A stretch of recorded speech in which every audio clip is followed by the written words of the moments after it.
بسم اللہ الرحمن الرحیم۔ اور اس کے قبضے میں وہ جہاز جو سمندر میں پہاڑوں کی طرح اونچے کھڑے کیے گئے۔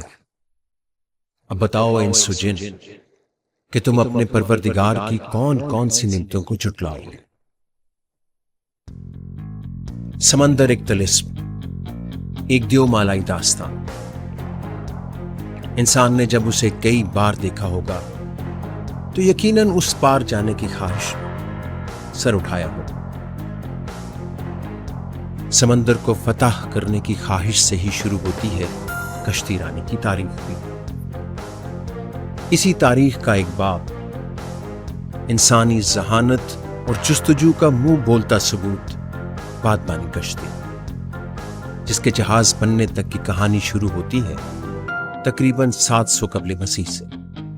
انسانی ذہن ضرورت کے مطابق ان بادبانی جہازوں میں تبدیلیوں کا سوچتا رہا، اور پھر 15ویں سے 17ویں صدی عیسوی نیلی وسعتوں میں عجوبہ سمجھے جانے والے ان جہازوں کا سنہری دور ٹھہرا۔ اسی دور میں بادبانی جہاز میں سوار سمندر کا سینہ چیرتے ہوئے کرسٹوفر کولمبس نے بر اعظم امریکہ دریافت کیا۔ ہوا کے زور پر ہوں زور سمندر میں منزلیں جوجھتے بادبانی جہاز اپنی انفرادیت اور سہولت کی وجہ سے مسئلے سے لیس ہو گئے اور سمندر کے حکمران ٹھہر گئے۔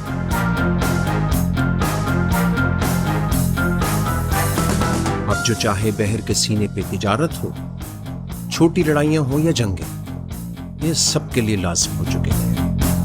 پھر 19ویں صدی میں اپنی مثال آپ بننے والے کلپر جہازوں کا شہرہ بحری تجارت میں اپنی تیز رفتاری کی وجہ سے آج بھی جانا مانا ہے۔ گزرے ہوئے دور کے کچھ جہاز افسانوی کردار بھی بن چکے تھے۔ برطانوی جہاز HMS وکٹری، جس نے برطانوی بحری بیڑے کو دنیا بھر میں طاقتور بحری بیڑا بننے میں اہم کردار ادا کیا، جبکہ امریکی جہاز USS کانسٹیٹیوشن کو کیسے بھولا جا سکتا ہے، جو 1812 کی جنگ میں جیت کی علامت تھا۔ تاریخ کے صفحوں پر درج بہت سے افسانوی بادبانی جہازوں کی روایتوں کا ایک امیر، ماضی کا اے کلاس پرنس ولیم، بہت سی تبدیلیوں سے گزرنے کے بعد حال کا رہنورد۔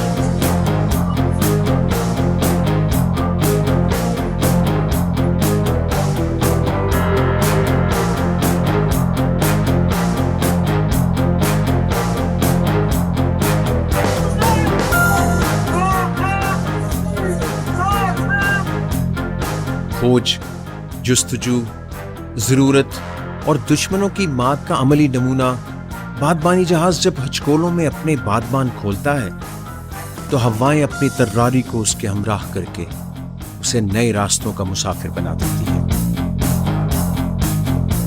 ستمبر 2010 میں اسے پاکستان نیوی نے برطانیہ میں قائم ٹال شپ یوتھ ٹرسٹ نامی تنظیم سے حاصل کیا۔ 27 ستمبر کو یہ جہاز سفر کا آغاز کمانڈر جمال عالم کی قیادت میں کرتے ہوئے برطانیہ سے راہنورد ہوا۔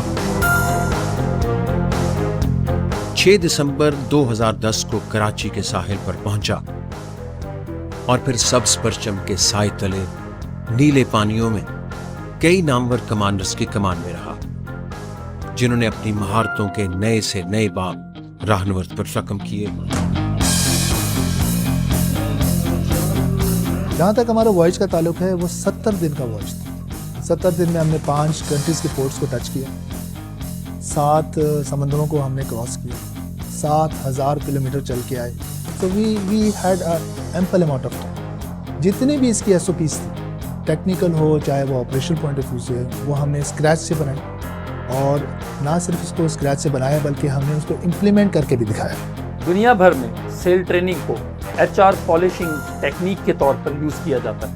بڑے بڑے کارپوریٹ ادارے اپنے ایگزیکٹو لیڈرشپ کو اور اپنی HR کی صلاحیتوں کو پالش کرنے کے لیے سیلنگ ٹیکنیکس کا سہارا لیتے ہیں۔ پاکستان نیوی نے اسی فیکٹ کو ریئلائز کرتے ہوئے 2010 میں PNS راہنورد کی شمولیت کے بعد سے हज़ारों ट्रेनीज की सेल ट्रेनिंग की मदद से लीडरशिप और पर्सनल एट्रीब्यूट्स को पॉलिश किया।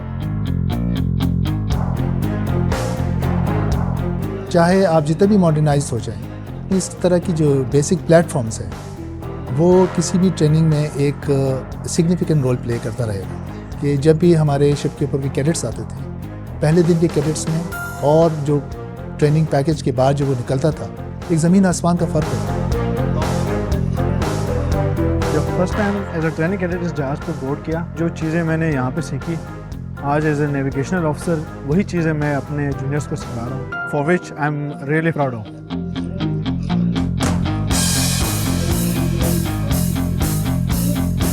राहनुवर्त अपने अरशे पर कदम रखने वालों को एक नई दुनिया से रूशनास करवाता है, लेकिन ये मरहले कुछ इतने आसान नहीं होते। इस जहाज पर तरबियत की भट्टी से गुजार कर इनकी सलाहियतों को निखारा जाता है, महारत के नए अस्पाक अजबर करवाए जाते हैं ताकि कैडेट्स ज़ीरक सालार बन सकें।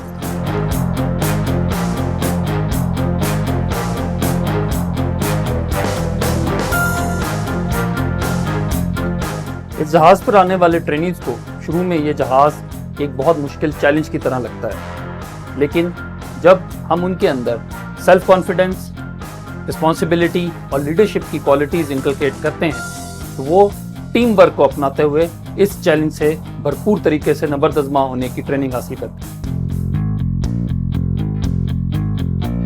समंदर की वुसअत में शाहाना अंदाज से बादबान खोले ये जहाज जितना सख्त जान नजर आता है, इससे कई ज्यादा सख्ती झेलने का अहल होता है।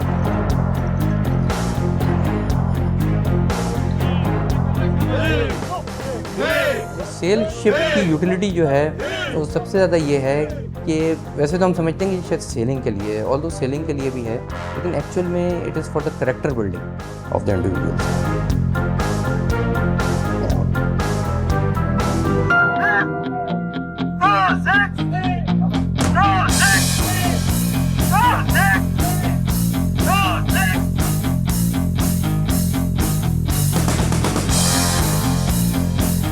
जब मैं इसके ऊपर एज ए कमांडिंग ऑफिसर गया तो I think I found it majestic, powerful और पीसफुल फीलिंग है जब ये सेल्स पे ऑपरेट कर रहा होता है, तो वो एक्सप्रेस नहीं की जा सकती। जो सेरेनिटी है, जो इन्वायरमेंट क्रिएट करता है जब आप पानियों में जा रहे होते हैं, तो वो एक बहुत ही ज़बरदस्त सी फीलिंग होती है।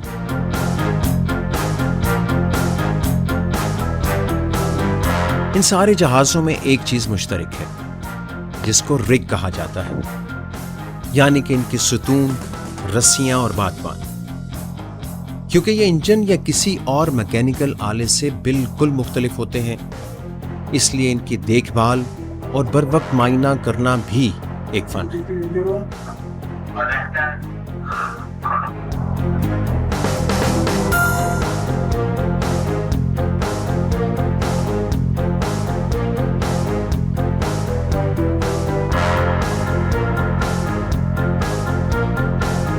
एक प्लेटफॉर्म और उस पर लगे आहनी सतूनों पर टंगे बड़े बड़े बादबान जिनसे रस्से झूलते हैं। देखने में तो ये बस चंद टुकड़ों से बना मुजस्सम है, लेकिन असल में ये एक जिग्सा पजल है जिसमें कई बारीकियां और जुजियात मौजूद हैं। अब वो चाहे इसके पार्ट्स हों या फिर इन पार्ट्स का मटेरियल, हर एक जुज गौरतलब है।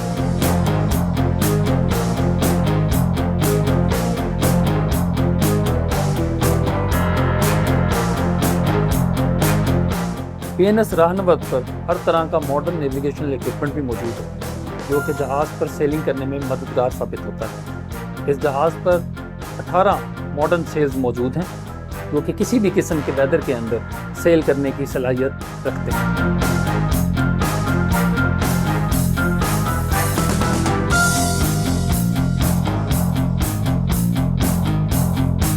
इस पे मॉडर्न ट्रेनिंग फैसिलिटीज़ अवेलेबल हैं जिसमें प्रॉपर चार्ट रूम है, इसका ब्रिज है, इस पे बाकी लिविंग स्पेसेस के अलावा इसके ऊपर मेन और ऑक्सिलरी मशीनरी के डेडिकेटेड कंपार्टमेंट्स हैं।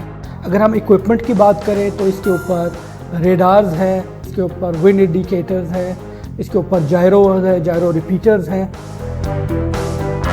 आलमी स्टैंडर्ड्स के मुताबिक हर साल राहनवर्द को जांच के मरहले से गुजरना पड़ता है और तभी ये समंदर में अपने फ़राइज़ सर अंजाम देने के लिए मज़ीद 1 साल के लिए काबिल समझा जाता है।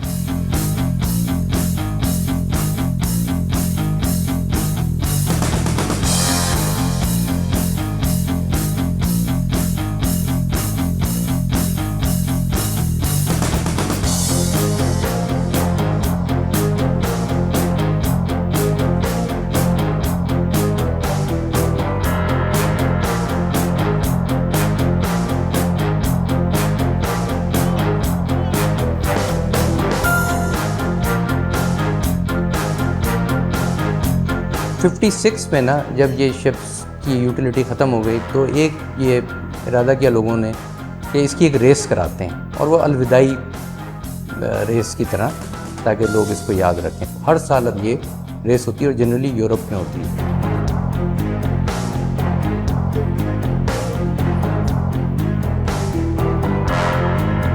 जब हमने वहाँ ऑपरेट किया, पहले दिन परेड होती है जो स्ट्रीट्स के अंदर होती है, और पूरे जितने भी शहर वाले और मुल्कों से भी आते हैं वो उधर आके देखते हैं और अप्रिशिएट करते हैं। तो जब हमने वो परेड की और हमने उस परेड में अपना कल्चर कैरी किया, और आपको ये सुन के खुशी होगी, उस रेस में सबसे ज़्यादा अट्रैक्टिव जो है ना हमारा स्पॉट था।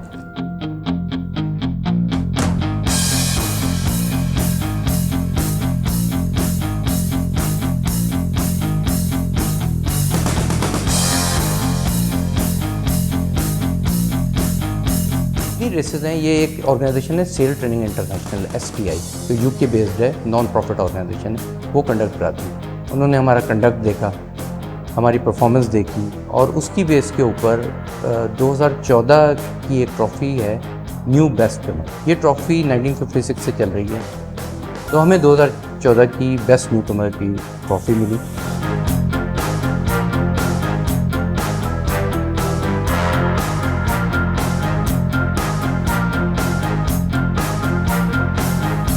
ये एक एम्बेसडर जो कि जहाँ भी जाते हैं ये एक अपनी मैरीटाइम हेरिटेज को, मैरीटाइम कल्चर को, मैरीटाइम अवेयरनेस को अपनी नेशन की ये बाकी कंट्रीज़ में इसको डिस्प्ले करते हैं। The basic aim of this ship is not only to sail but to learn from sailing.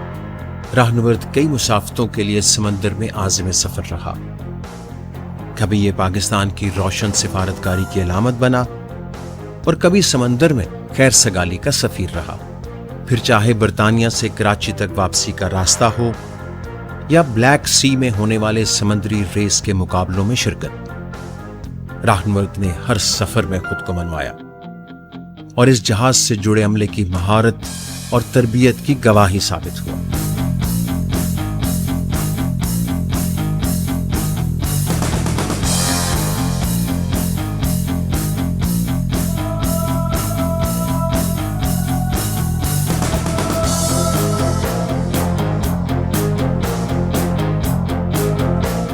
समंदर की फितरत से आशना लोग कहते हैं कि समंदर भला कब किसी का दोस्त हुआ, और ठीक ही कहते हैं। राहनवर्द जब भी हवाओं का सहारा लेकर इस समंदर का सीना चीरने निकलता है तो कभी हवाओं को सुकूत तो कभी तूफान, कड़कते बादल, पिपरी मौजें इसके हम रकाब हो गई।